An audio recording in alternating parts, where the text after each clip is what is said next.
দেখো বন্ধুরা, এখানে একটা নদী আছে, আমি আগে দেখিনি।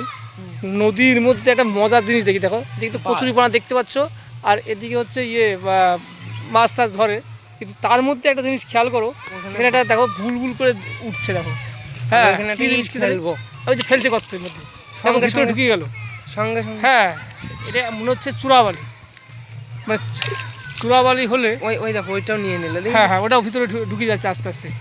তাই একটা বিষয় দেখো, এদিকেও অনেক বুড়বুড় আছে, মানে এগুলো কী জিনিস কি জানি না, ভয় লাগছে জিনিসটা। তোমরা যদি বলতে পারো কমেন্টে করে। জল কিন্তু ওই জায়গা বেশি নেই। হ্যাঁ হ্যাঁ, জল কিন্তু বেশি নেই, কিন্তু দেখে কিন্তু ভয় লাগে, মনে হচ্ছে ওখানে গেলে পরে কি আমাদের ভিতরে ঢুকি নেবে। ঢুকে একদম ঢুকে। হ্যাঁ হ্যাঁ, তা খুবই একটা মানে ভয়ের লাগছে। আর এই যে নদীটা দেখো, অন্ধরা নদী, নদীর কিন্তু মানে নেই। হ্যাঁ, এটা যে নদী, চানের সময় হলে এটা মানে হতো, নেমে টেমে দেখানো যেত।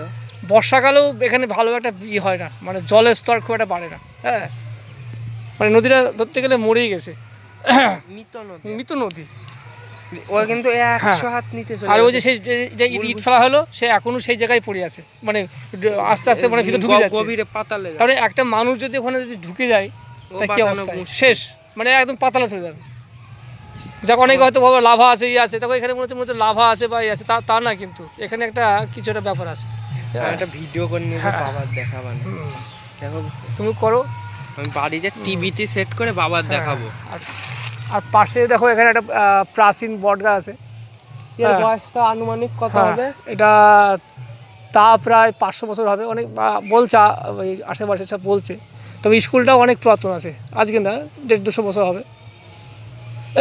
তবে এখানে একটা সত্যি কথা বলতে কি, দিনের বেলায় ভয় লাগছে, রাত্রেবেলায় একটা গা ছমছম পরিবেশ সৃষ্টি হয়। হ্যাঁ, যাক, তোমাদের ঘুরে ঘুরে দেখাচ্ছি ব্লগটা, আজকে ব্লগটা খুবই ভালো হবে, মিনি ব্লগ হিসাবে তোমাদের চালিয়ে দিচ্ছি। তোমরা একটা সাপোর্ট করো, ঠিক আছে? সাপোর্ট না করলে আমি কি করে ভিডিও করবো বলো, ঠিক আছে?